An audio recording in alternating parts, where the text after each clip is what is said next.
Subscribe మాత్రమే సరిపోదండి. నేను పెట్టిన ప్రతి వీడియో అప్డేట్ మీకు అందాలంటే ఈ బెల్ ఐకాన్ కూడా ట్యాప్ చేయండి. హలో ఫోక్స్, లాస్ట్ వీడియోలో మనం ప్రీమియర్ ప్రోని యూజ్ చేసుకొని ఇప్పుడు మీరు కింద చూస్తున్నారు కదా, ఈ విధంగా టెక్స్ట్ స్క్రోలింగ్ ఎఫెక్ట్ని ఎలా క్రియేట్ చేయాలో కంప్లీట్గా అయితే డిస్కస్ చేశాము. ఒకవేళ మీరు ఆ వీడియోని కనుక మిస్ అయినట్లయితే నేను ఆ వీడియోకి సంబంధించిన లింక్ని నేను కింద డిస్క్రిప్షన్లోను అండ్ అదేవిధంగా పైన ఐకార్డ్స్లో అయితే షేర్ చేస్తాను.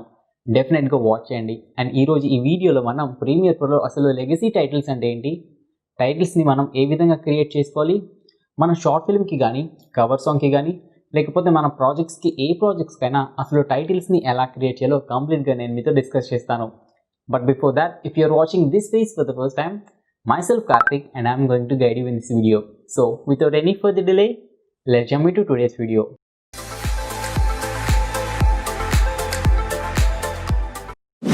అండ్ హే, వీడియోని స్టార్ట్ చేసే ముందు నాది ఒక చిన్న రిక్వెస్ట్. మీకు కనుక ఈ వీడియో నచ్చినట్లయితే చూసి వెళ్ళిపోకుండా ఒక లైక్ అయితే ఇవ్వండి. మీ లైక్స్ని చూసి నాకు కొంచెం మోటివేషన్ అయితే వస్తుంది. సో దెన్ నెక్స్ట్ వీడియోస్ నేను ఇంకా ప్రొడక్టివిటీగా మీకు తేవాలని అనిపిస్తుంది. ఈ వీడియోకి నేను ఒక 500 లైక్స్ అయితే ఎక్స్పెక్ట్ చేస్తున్నాను. అండ్ అదేవిధంగా ఈ వీడియో ఎవరికైతే ఇంపార్టెంట్ అనుకుంటున్నారో డెఫినెట్గా ఆ పర్సన్కి అయితే వీడియోని షేర్ చేయండి. సో దెన్ మనకున్న నాలెడ్జ్ అందరికీ షేర్ చేసినట్టు ఉంటుంది. అండ్ అదేవిధంగా ప్రీమియర్ ప్రోలో మనం టైటిల్స్ని మోస్ట్ ఆఫ్ ద టైమ్స్ మనం షార్ట్ ఫిల్మ్స్లోను అండ్ అదేవిధంగా మనం ఏమైనా కవర్ సాంగ్ ఎడిట్ చేసినా, వెడ్డింగ్ ఈవెంట్స్ని ఎడిట్ చేసినప్పుడు టైటిల్స్ అనేవి డెఫినెట్గా మనం ప్లేస్ చేయాల్సి వస్తుంది. ప్రీమియర్ ప్రోలో మనం లెగసీ టైటిల్స్ అనే ఆప్షన్ యూజ్ చేసి టైటిల్స్ని అయితే క్రియేట్ చేయొచ్చు. సో దానికోసం కంప్లీట్గా వీడియోతో అయితే డిస్కస్ చేస్తాను.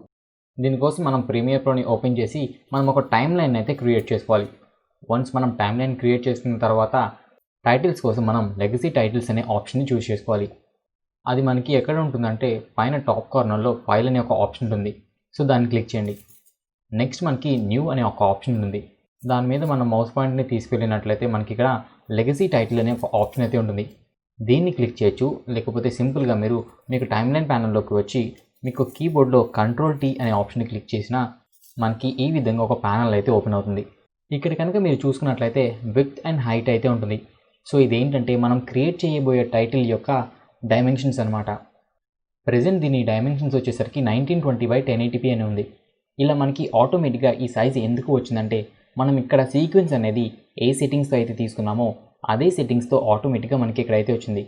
సో దీని వెడ్త్ అయితే 1920 అని వచ్చింది అండ్ హైట్ వచ్చేసరికి 1080 అని వచ్చింది. అండ్ అదేవిధంగా మనకి ఫ్రేమ్ రేట్ వచ్చేసి కూడా 24 FPS అని వచ్చింది. ప్రెజెంట్ ఇది ఆటోమేటిక్గా ఇచ్చిన రేషియోని మనం ఇక్కడి నుంచి అయితే చేంజ్ చేసుకోవచ్చు. ప్రెజెంట్ నేను నా సీక్వెన్స్కి సంబంధించిన సెట్టింగ్స్తో తీసుకుంటాను కాబట్టి నేను సీక్వెన్స్ పిక్సెల్స్ని సెలెక్ట్ చేసుకుంటున్నాను. నెక్స్ట్ మనకి ఇక్కడ నేమ్ అనేది ఇమ్మంటుంది. సో సింపుల్గా నేను టైటిల్ అని ఇస్తాను. సో నెక్స్ట్ నేను ఓకేని క్లిక్ చేస్తాను. వన్స్ నేను ఇక్కడ ఓకేని క్లిక్ చేయగానే మనకి ప్రాజెక్ట్ ప్యానల్లో ఒక టైటిల్ అనేది క్రియేట్ అవుతుంది. అబ్జర్వ్ చేయండి. నేను ఓకే బటన్ని క్లిక్ చేయగానే మనకి ప్రాజెక్ట్ ప్యానల్లో ఒక టైటిల్ ఎలిమెంట్ అయితే క్రియేట్ అయింది. అండ్ అదేవిధంగా ఇక్కడంతా ఓపెన్ అయింది కదా, దీన్ని ఏమంటారంటే టైటిల్ సెక్షన్ అని అంటారు. సో ప్రెజెంట్ మనం ఇక్కడ నుంచి టైటిల్ని ఎంటర్ చేసుకొని మనం ఈ ఆప్షన్స్తో మనకి కావాల్సిన విధంగా ఈ టైటిల్ని అయితే చేంజ్ చేయొచ్చు. ప్రస్తుతం ఈ ఆప్షన్స్ అనేవి డిసేబుల్ అయి ఉన్నాయి, ఎందుకంటే మనం ఇక్కడ ఎటువంటి టెక్స్ట్ని అయితే యాడ్ చేయలేదు. వన్స్ మనం టెక్స్ట్ని యాడ్ చేయగానే ఈ ఆప్షన్స్ అన్నీ మనకి ఎనేబుల్ అయితే అవుతాయి. సో ప్రెజెంట్ నేను నా టైటిల్ క్రియేట్ చేయడానికి సింపుల్గా దీని మీద ఒకసారి క్లిక్ చేసినట్లయితే దీనికి సంబంధించిన సెట్టింగ్స్ అన్నీ కూడా ఇక్కడ ఎనేబుల్ అయినాయి చూడండి. సో ప్రెజెంట్ నేను నాకు నచ్చిన టెక్స్ట్ అనేది ఇక్కడ ఎంటర్ చేస్తాను. సో ఈ విధంగా అయితే మనం టెక్స్ట్ యాడ్ చేయొచ్చు. ప్రెజెంట్ నేను మనకి ఇక్కడ కనిపిస్తున్న ప్రతి ఆప్షన్ని నేను ఏ విధంగా యూజ్ చేస్తారో నేను మీకు ఇప్పుడు చూపిస్తాను. మనకి ఫస్ట్ ఆప్షన్ వచ్చేసరికి సెలక్షన్ టూల్. ఈ సెలక్షన్ టూల్ మనకి ఏ విధంగా యూజ్ అవుతుందంటే మనం ఇక్కడ టైప్ చేసిన టెక్స్ట్ని మనకి నచ్చిన ప్లేస్కి మూవ్ చేసుకోవడానికి. సో చూసారు కదా, ఈ విధంగా మనకి నచ్చిన ప్లేస్కి ఈ టెక్స్ట్ని మూవ్ చేసుకోవడానికి మనకి సెలక్షన్ టూల్ అయితే యూజ్ అవుతుంది. ఫర్ ఎగ్జాంపుల్ ఈ టైటిల్ని మీరు రొటేట్ చేసుకోవాలనుకుంటున్నారు. సో రొటేట్ చేసుకోవడానికి ఈ టూల్ అయితే బాగా యూజ్ అవుతుంది. సో దీనికోసం ఈ టూల్ని సెలెక్ట్ చేసుకొని టైటిల్ మీదకి వచ్చి నేను ఇలా రొటేట్ చేసినట్లయితే ఈ టైటిల్ ఈ విధంగా మనకి నచ్చిన డిమెన్షన్స్లో ఇదైతే రొటేట్ చేసుకుంటాం. అండ్ మనకి నెక్స్ట్ టూల్ వచ్చేసరికి టైప్ టూల్ అనమాట. ఏ విధంగా ఇక్కడ మనం టెక్స్ట్ని అయితే ప్లేస్ చేసామో అదే టెక్స్ట్ని ఇక్కడ కూడా ప్లేస్ చేయాలనుకుంటే సింపుల్గా ఈ టూల్ని సెలెక్ట్ చేసుకొని ఇక్కడ ఒకసారి క్లిక్ చేయండి. సో ఇక్కడ కూడా మనం ఇంకో టైటిల్ అనేది యాడ్ చేయొచ్చు. సో ఈ విధంగా ఈ టైటిల్ అనేది యూజ్ అవుతుంది. అండ్ అదేవిధంగా దీని పక్కనే మనకి వర్టికల్ టైప్ టూల్ ఉంటుంది. సో ప్రెజెంట్ మనం ఇక్కడ చూసుకున్నట్లయితే మనం టైప్ చేస్తున్న కొద్దీ సైడ్ బై సైడ్ మనకి టైటిల్స్ అయితే అలైన్ అవుతాయి. సో దీనివల్ల మనకి యూజ్ ఏంటంటే వర్టికల్గా ఈ వర్డ్స్ అనేవి ప్లేస్ అవుతాయి. ఫర్ ఎగ్జాంపుల్ నేను ఇక్కడ చూపిస్తాను చూడండి. సో చూశారు కదా, ఈ విధంగా వర్టికల్గా మనకి వర్డ్స్ అయితే ప్లేస్ అవుతాయి. మనకి నెక్స్ట్ ఆప్షన్ వచ్చేసరికి ఏరియా టైప్ టూల్. ఇది మనకి ఎప్పుడు యూజ్ అవుతుందంటే ఒక సెలెక్టెడ్ ఏరియాలో మాత్రమే మనం అనుకున్నది టైప్ అవ్వాలనుకుంటే ఇది మనకి బాగా యూజ్ అవుతుంది. ఫర్ ఎగ్జాంపుల్ నేను మీకు ఒకసారి చూపిస్తాను చూడండి. సో దీనికోసం దీన్ని సెలెక్ట్ చేసుకుంటున్నాను. సెలెక్ట్ చేసుకొని ఇక్కడ నేను ఒక రెక్టాంగిల్ అనేది ప్లేస్ చేసుకుంటాను ఈ విధంగా. సో మీరు ఇక్కడ చూసుకున్నట్లయితే ఈ టూల్ని యూజ్ చేసి నేను ఒక రెక్టాంగిల్ అనేది క్రియేట్ చేశాను. నేను టైప్ చేసింది మాత్రమే ఈ రెక్టాంగిల్లో ఉండాలి. ఈ రెక్టాంగిల్ని విడిచి ఏది కూడా బయటికి వెళ్ళకూడదు. సో నేను ఏం చేస్తానంటే ఆల్రెడీ నేను ఒక కంటెంట్ని కాపీ చేసి పెట్టుకున్నాను. సో ఇక్కడ నేను పేస్ట్ చేస్తాను. సో నేను కంటెంట్ అనుకున్నది మొత్తం ఈ రెక్టాంగిల్లో మాత్రమే పేస్ట్ అయింది. మనం ఏదైతే రెక్టాంగిల్ క్రియేట్ చేసామో ఆ రెక్టాంగిల్లో మాత్రమే మనం టైప్ చేసిన టెక్స్ట్ అనేది ఎంటర్ అవుతుంది. ఈ టెక్స్ట్ మళ్ళీ బయటికి అయితే వెళ్ళదు. ఈ రెక్టాంగిల్ని విడిచి బయటికి అయితే కంటెంట్ అనేది వెళ్ళదు. సో మనకి ఈ టూల్ వచ్చేసరికి హారిజాంటల్గా వర్క్ అయింది. అదేవిధంగా వర్టికల్గా కనుక మన పారాగ్రాఫ్ అనేది పేస్ట్ అవ్వాలనుకుంటే మనం ఈ టూల్ అయితే యూజ్ చేసుకోవచ్చు. ఫర్ ఎగ్జాంపుల్ దీన్ని కూడా నేను మీకు యూజ్ చేసి చూపిస్తాను చూడండి. సో దీనికోసం ఈ టూల్ని సెలెక్ట్ చేసుకొని ఇక్కడ నుంచి ఒకసారి డ్రాగ్ చేస్తాను. సో నేను ఇలా డ్రాగ్ చేస్తున్న కొద్దీ ఇక్కడ ఒక రెక్టాంగిల్ అనేది క్రియేట్ అయింది. సో ఇప్పుడు నేను కాపీ చేస్తున్న కంటెంట్ని నేను ఇక్కడ పేస్ట్ చేస్తాను. సో ఈ విధంగా వర్టికల్గా ఈ వర్డ్స్ అయితే ప్లేస్ అవుతాయి. ఈ వర్టికల్ బాక్స్ నుంచి మళ్ళీ కంటెంట్ అనేది బయటికి వెళ్ళదు. అండ్ నెక్స్ట్ మనకి ఇక్కడ టూల్స్ కనిపిస్తున్నాయి కదా, ఈ టూల్స్ అన్నీ కూడా యూజ్లెస్ అనమాట. మనం ప్రీమియర్ ప్రోలో టైటిల్స్ని క్రియేట్ చేసినప్పుడు ఇవి రేర్గా అయితే యూజ్ చేస్తాం. వీటి గురించి మీకు ఇంకా డీటెయిల్గా డిస్కస్ చేసుకోవాలనుకుంటే సింపుల్గా వీడియో కంప్లీట్ అయిన తర్వాత మీరు ప్రీమియర్ ప్రోని ఓపెన్ చేసి ఈ టూల్స్ని ప్రాక్టీస్ అయినట్లయితే మీకు వీటి గురించి క్లియర్గా అర్థమవుతుంది. ఈ టూల్స్ గురించి నేను ఎక్స్ప్లెయిన్ చేసి మీ టైంని అయితే నేను వేస్ట్ చేద్దాం అనుకోవట్లేదు. అండ్ మనకి నెక్స్ట్ సెక్షన్ వచ్చేసరికి ఇలాగా కొన్ని రెక్టాంగిల్ టూల్ అని కానీ రౌండెడ్ కార్నర్ రెక్టాంగిల్ టూల్ అని కొన్ని ఆప్షన్స్ అయితే ఉంటాయి. మీకు ఇక్కడ షేప్స్ కనిపిస్తున్నాయి కదా, ఈ షేప్స్ అనమాట. ఇవి మనకి ఎలా యూజ్ అవుతుందంటే ఫర్ ఎగ్జాంపుల్ మీరు ఇక్కడ రెక్టాంగిల్ టూల్ని సెలెక్ట్ చేసుకొని ఈ విధంగా రెక్టాంగిల్ని కానీ ఇలా కొన్ని సాలిడ్స్ని అయితే క్రియేట్ చేసుకోవచ్చు ఈ విధంగా. ఇవి కూడా మనం ప్రీమియర్ ప్రోలో టైటిల్స్ని క్రియేట్ చేసేటప్పుడు చాలా రేర్గా అయితే యూజ్ చేస్తాము. సో ఈ విధంగా ఇక్కడ కనిపిస్తున్న షేప్స్ అన్నిటిని కూడా మనం డ్రా చేయొచ్చు ఈ టూల్స్ ద్వారా. ఇవి కూడా మనకి ప్రీమియర్ ప్రోలో ఒక ప్రొఫెషనల్ టైటిల్ని క్రియేట్ చేసేటప్పుడు వీటి యూజ్ కూడా ఉండదు. సింపుల్గా మీరు దీన్ని స్కిప్ చేయొచ్చు కూడా. అండ్ మనకి నెక్స్ట్ ఆప్షన్ వచ్చేసరికి ఫాంట్స్ అనమాట. ఫర్ సపోజ్ మీరు ఇక్కడ చూసుకున్నట్లయితే ఒక కర్సివ్ ఫాంట్ అనేది మన టైటిల్కి అయితే ఉంది. ఫర్ ఎగ్జాంపుల్ నేను టైప్ చేసిన దాన్ని ఫాంట్ చేంజ్ చేయాలనుకుంటున్నాను. సింపుల్గా దీని అంతటినీ సెలెక్ట్ చేసుకొని ఇక్కడికి వచ్చినట్లయితే మనకి నెంబర్ ఆఫ్ ఫాంట్స్ అనేవి కనిపిస్తాయి. అండ్ ఇక్కడ వచ్చేసరికి ఈ ఫాంట్ ప్రివ్యూ అనేది మనకి ఇక్కడ కనిపిస్తుంది. అంటే ఈ ఫాంట్ని కనుక మనం అప్లై చేసినట్లయితే మన లెటర్స్ అనేవి ఏ విధంగా రిజల్ట్ వస్తుందో మనకి ఇక్కడ ప్రివ్యూ అయితే కనిపిస్తుంది. ఫర్ ఎగ్జాంపుల్ నేను ఈ ఫాంట్ని అయితే సెలెక్ట్ చేసుకుంటాను. సో దాన్ని సెలెక్ట్ చేసుకోగానే మనకి ఈ విధంగా ఈ ఫాంట్ అయితే చేంజ్ అయింది. అండ్ మనకి నెక్స్ట్ వచ్చేసరికి ఈ ఫాంట్ సైజ్ ఎలా ఇంక్రీజ్ చేసుకోవాలి. ఫాంట్ సైజ్ని ఇంక్రీజ్ చేసుకోవడానికి సింపుల్గా దీన్ని అంతటినీ సెలెక్ట్ చేసుకొని మీకు ఇక్కడ కనిపిస్తున్న 100%ని మనం లాంగ్ హోల్డ్ చేసుకొని మన రైట్ సైడ్కి కనుక డ్రాగ్ చేసుకున్నట్లయితే ఈ విధంగా ఫాంట్ యొక్క సైజ్ అనేది ఇంక్రీజ్ అవుతుంది. అండ్ అదేవిధంగా మీకు ఇక్కడ కనిపిస్తుంది కదా, దీని యూజ్ ఏంటంటే లెటర్కి మధ్య ఉన్న గ్యాప్ని ఇంక్రీజ్ చేస్తుంది. ఫర్ ఎగ్జాంపుల్ ప్రెజెంట్ ఇది 0 ఉంది కదా, సో దీన్ని ఇంక్రీజ్ చేసే కొద్దీ దీని యొక్క సైజ్ గ్యాప్స్ అనేవి ఏ విధంగా ఇంక్రీజ్ అవుతాయో మీరు ఒకసారి చూడండి. సో నేను ఇలా ఇంక్రీజ్ చేసే కొద్దీ రెండింటి మధ్య ఉన్న గ్యాప్ అనేది ఇంక్రీజ్ అవుతుంది ఈ విధంగా. సో మళ్ళీ తగ్గించుకోవాలంటే ఈ విధంగా నేను 0కి అయితే వచ్చేస్తాను. సో ఈ విధంగా లెటర్కి మధ్య గ్యాప్ని ఇంక్రీజ్ చేసుకోవాలన్నా తగ్గించుకోవాలన్నా మనకి ఈ టూల్ అయితే మనకి బాగా యూజ్ అవుతుంది. అండ్ మనకి నెక్స్ట్ థింగ్ వచ్చేసరికి మన టైటిల్ అనేది 2 లైన్స్లో ఉన్నప్పుడు ఈ లైన్కి గ్యాప్ని ఇంక్రీజ్ చేసుకోవాలంటే మనకి ఈ టూల్ అయితే యూజ్ అవుతుంది. ఫర్ ఎగ్జాంపుల్ నేను ఈ నెంబర్ని కనుక ఇంక్రీజ్ చేసుకున్నట్టు వెళ్ళినట్లయితే మనకి లైన్కి మధ్య గ్యాప్ ఎలా ఇంక్రీజ్ అవుతుందో చూస్తున్నారు కదా. ఈ విధంగా లైన్ యొక్క గ్యాప్ని ఇంక్రీజ్ చేసుకోవాలన్నా లేకపోతే డిక్రీజ్ చేసుకోవాలన్నా మనకి ఈ టూల్ బాగా అయితే యూజ్ అవుతుంది. అండ్ మనకి నెక్స్ట్ థింగ్ వచ్చేసరికి అలైన్మెంట్.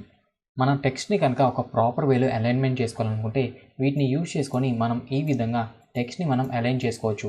దీన్ని క్లిక్ చేసి లెఫ్ట్ సైడ్కి అలైన్మెంట్ చేసుకోవచ్చు, దీన్ని క్లిక్ చేసి మనం సెంటర్కి అలైన్మెంట్ చేసుకోవచ్చు, అండ్ దీన్ని క్లిక్ చేసినట్లయితే మన టెక్స్ట్ అనేది రైట్ సైడ్కి అలైన్మెంట్ అవుతుంది. అండ్ మీరు కనుక ఇక్కడ గమనించినట్లయితే సెంటర్ అనే ఒక ఆప్షన్ ఉంటుంది. ఇవి మనకి ఎప్పుడు యూజ్ అవుతాయి అంటే ఈ ఫాంట్ని మనం సరిగ్గా సెంటర్లోకి తీసుకురావాలనుకుంటే ఇవి అయితే యూజ్ అవుతాయి. సో దీనికోసం ఈ ఫాంట్ని సరిగ్గా సెంటర్లోకి చేయడం కోసం సింపుల్గా ఈ రెండింటిని సెలెక్ట్ చేసుకుంటే సరిగ్గా ఈ రెక్టాంగిల్ మధ్యలోకి ఈ ఫాంట్ అయితే అలైన్మెంట్ అవుతుంది. ఇవి మీకు సరిగ్గా సెంటర్లోకి అలైన్మెంట్ అయినాయా లేదా తెలుసుకోవాలనుకుంటే మీరు ఇక్కడ చూసుకున్నట్లయితే వైట్గా ఉండాల్సిన టాగుల్స్ మనకి బ్లూగా టర్న్ అయినాయి, అంటే ఇవి సరిగ్గా అలైన్మెంట్ అయినట్టు. ఒకవేళ మీకు బ్లూగా కనుక చేంజ్ అవ్వకపోయినట్లయితే మళ్ళీ డబుల్ క్లిక్ కానీ సింగిల్ క్లిక్ కానీ చేసినట్లయితే ఇవి సరిగ్గా సెంటర్లోకి అలైన్మెంట్ అవుతాయి. అండ్ కింద మీరు చూసుకున్నట్లయితే ఈ ఫాంట్కి సంబంధించిన కొన్ని స్టైల్స్ అయితే ఉంటాయి. ఫర్ ఎగ్జాంపుల్ మీకు ఇక్కడ కనిపిస్తున్న ప్రివ్యూలోకి మీ ఫాంట్ని చేంజ్ చేద్దాం అనుకుంటే సింపుల్గా మీ ఫాంట్ని సెలెక్ట్ చేసుకొని దీని మీద క్లిక్ చేయండి. సో దాని మీద క్లిక్ చేయగానే ఇది ఏ ప్రాపర్టీస్లో అయితే ఉందో మనకి ఆ టెక్స్ట్ అనేది దాని ప్రాపర్టీస్లోకి చేంజ్ అయినాయి. సో ఈ విధంగా మనకి నచ్చిన దాన్ని క్లిక్ చేసి మన టెక్స్ట్ని అయితే ఈ విధంగా చేంజ్ అనేది చేసుకోవచ్చు. ఇవి ఆల్రెడీ ప్రీమియర్ ప్రో వాళ్ళు కొన్ని అయితే ప్రొవైడ్ చేశారు. సో ప్రెజెంట్ నేనైతే ఇది సెలెక్ట్ చేసుకుంటాను. అండ్ మీరు కనుక ఇక్కడ చూసుకున్నట్లయితే మనకి నెంబర్ ఆఫ్ ఆప్షన్స్ అయితే ఉన్నాయి. లైక్ ట్రాన్స్ఫార్మ్ అని, ప్రాపర్టీస్ అని, ఫిల్ అని, షాడో అని, బ్యాక్గ్రౌండ్ అని, ఇలా మనకి కొన్ని ప్రాపర్టీస్ అయితే ఉన్నాయి. మనకి ట్రాన్స్ఫార్మ్లో opacity, X position, Y position, width and height అయితే ఉన్నాయి. సో వీటిని యూజ్ చేసి దీని యొక్క పొజిషన్ని చేంజ్ చేయొచ్చు అండ్ లేకపోతే దీని యొక్క ఒపాసిటీని ఈ విధంగా మనం చేంజ్ చేసుకోవచ్చు. సో ఈ విధంగా అనమాట. ఈ విధంగా దీని ప్రాపర్టీస్ని చేంజ్ చేసినట్లయితే దాని యొక్క సైజ్ అనేది ఇంక్రీజ్ అవ్వడం కానీ డిక్రీజ్ అవ్వడం కానీ అండ్ దాని యొక్క పొజిషన్ అనేది చేంజ్ అవుతూ ఉంటుంది. అండ్ అదేవిధంగా రొటేషన్ ఆప్షన్ని యూజ్ చేసుకొని మనం ఈ టెక్స్ట్ని రొటేట్ కూడా చేసుకోవచ్చు. మనకి నెక్స్ట్ థింగ్ వచ్చేసరికి ప్రాపర్టీస్. మనకి కనుక ఈ ఫాంట్ నచ్చకపోయినట్లయితే సింపుల్గా దీన్ని డ్రాప్ డౌన్ మెన్యూ ఓపెన్ చేసి మనకి నచ్చిన ఫాంట్ అనేది మనం ఇక్కడ నుంచి చూస్ చేసుకోవచ్చు. అండ్ అదేవిధంగా ఫాంట్ సైజ్ని ఇక్కడ నుంచి కూడా మనం రెడ్యూస్ చేసుకోవచ్చు లేదా ఇంక్రీజ్ అనేది చేసుకోవచ్చు. నెక్స్ట్ థింగ్ వచ్చేసరికి ఆస్పెక్ట్. దీని ప్రాపర్టీస్ కనుక మనం చేంజ్ చేసినట్లయితే ఇది కొంచెం సాగినట్లు కనిపిస్తుంది. సో ఈ విధంగా ప్రతి దాన్ని మీరు ఇక్కడ నుంచి అలైన్మెంట్ చేసుకోవచ్చు. మీరు కనుక ఒకసారి ప్రీమియర్ ప్రో ఓపెన్ చేసి నేను చెప్పిన విధంగా టైటిల్స్ని క్రియేట్ చేసి ఈ విధంగా మీరు ఆప్షన్స్ అన్నిటిని చేంజ్ చేసి చూసినట్లయితే మీకు రిజల్ట్ అనేది కనిపిస్తుంది. మీరు కనుక మీ టెక్స్ట్ యొక్క కలర్స్ని చేంజ్ చేసుకోవాలనుకుంటే సింపుల్గా మీకు ఫిల్ ఆప్షన్లో ఇక్కడ కనిపిస్తుంది దీని కలర్, సాలిడ్ కలర్ కనిపిస్తుంది. సో దాన్ని చూస్ చేసుకున్నట్లయితే మనకు ఒక కలర్ ప్యాలెట్ అనేది ఓపెన్ అవుతుంది.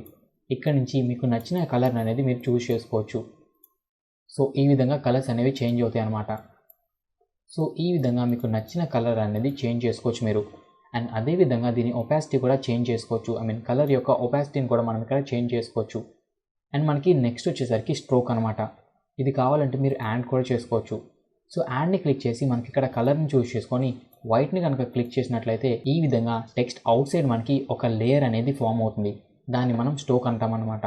మీరు కనుక మీ టెక్స్ట్ యొక్క షాడోని క్రియేట్ చేయాలనుకుంటే సింపుల్గా దీన్ని క్లిక్ చేసి ప్రస్తుతం బ్యాక్గ్రౌండ్ వచ్చేసరికి బ్లాక్ కలర్లో ఉంది కాబట్టి బ్లాక్ తీసేసి నేను వైట్ అయితే పెట్టి ఓకే క్లిక్ చేస్తాను.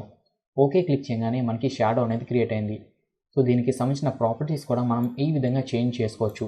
సో ఇక్కడ కనిపిస్తున్న సెట్టింగ్స్ అన్నిటిని కూడా మనం ఇష్టం వచ్చినట్లు మార్చుకోవచ్చు. మీకు నచ్చిన టెక్స్ట్ని యాడ్ చేసి దాని యొక్క ప్రాపర్టీస్ అన్నిటిని చేంజ్ చేసి ప్రాక్టీస్ అయితే అవ్వండి. ప్రతి దాని గురించి నేను డీటెయిల్గా చెప్పినట్లయితే ఈ వీడియో లెంత్ అనేది చాలా ఎక్కువైపోతుంది అండ్ మీ యొక్క టైం అనేది కూడా వేస్ట్ అవుతుంది. ఆ టైం కనుక మీరు ప్రాక్టీస్ చేయడానికి ఇన్వెస్ట్ చేసినట్లయితే మీకు డెఫినెట్గా మంచి నాలెడ్జ్ అయితే వస్తుంది. సో ఈ విధంగా ప్రీమియర్ ప్రోలో లెగసీ టైటిల్స్ని యూజ్ చేసుకొని మనం ఒక షార్ట్ ఫిల్మ్కి కానీ లేకపోతే ఒక కవర్ సాంగ్ లేకపోతే వేరే ఈవెంట్స్కి టైటిల్స్ని అయితే క్రియేట్ చేయొచ్చు. ఒకవేళ మీకు ఈ వీడియోకి సంబంధించి ఎటువంటి డౌట్స్ కానీ క్వశ్చన్స్ కానీ ఉన్నా కింద కామెంట్ బాక్స్లో #AskRK అనే కీవర్డ్ని యూజ్ చేసి మీకు క్వశ్చన్స్ అండ్ డౌట్స్ అయితే ప్లేస్ చేయండి. అండ్ అదేవిధంగా ఈ వీడియో మీకు అర్థమైందా అండ్ అర్థం కాలేదన్న విషయాన్ని కూడా నాకు కింద కామెంట్ బాక్స్లో మీ యొక్క ఒపీనియన్ అయితే షేర్ చేయండి. నేను మీకు డెఫినెట్గా రిప్లై ఇచ్చి హెల్ప్ఫుల్ అయితే అవుతాను. అండ్ మన నెక్స్ట్ వీడియో వచ్చేసరికి మన మూవీ ఎండ్ స్క్రీన్లో వచ్చేసరికి క్రెడిట్స్ అనేవి ఇస్తారు. లైక్ ఒక వీడియోకి కానీ షార్ట్ ఫిల్మ్కి కానీ కవర్ సాంగ్కి కానీ లేకపోతే కంప్లీట్ ఒక మూవీకి ఎవరెవరు బ్యాక్ ఎండ్లో ఏమేమి వర్క్ చేశారో ఒక క్రెడిట్ స్క్రీన్ అయితే చూపిస్తారు. ఈ క్రెడిట్ స్క్రీన్ని మనం ప్రీమియర్ ప్రోలో ఎలా క్రియేట్ చేయాలో నేను కంప్లీట్గా నెక్స్ట్ వీడియోలో నేను మీకు చేసి చూపిస్తాను. ఈ వీడియోస్ ఏవి మీరు మిస్ కాకుండా చూడాలనుకుంటే మన ఛానల్ని సబ్స్క్రైబ్ చేసుకోవడమే కాకుండా పక్కనున్న బెల్ ఐకాన్ని క్లిక్ చేసి ఆల్ నోటిఫికేషన్స్ కనుక మీరు యాక్టివేట్ చేసుకున్నట్లయితే నేను పెట్టిన ప్రతి వీడియో అప్డేట్ మీకు నోటిఫికేషన్ ద్వారా అయితే వస్తుంది. ఈ వీడియో కనుక మీకు నచ్చినట్లయితే డెఫినెట్గా ఒక లైక్ అయితే చేయండి. అండ్ అదేవిధంగా మీ ఫ్రెండ్స్ అండ్ ఫ్యామిలీ మెంబర్స్కి కూడా ఈ ఇన్ఫర్మేషన్ అయితే షేర్ చేయండి. So thanks for watching. Stay creative and bye for now.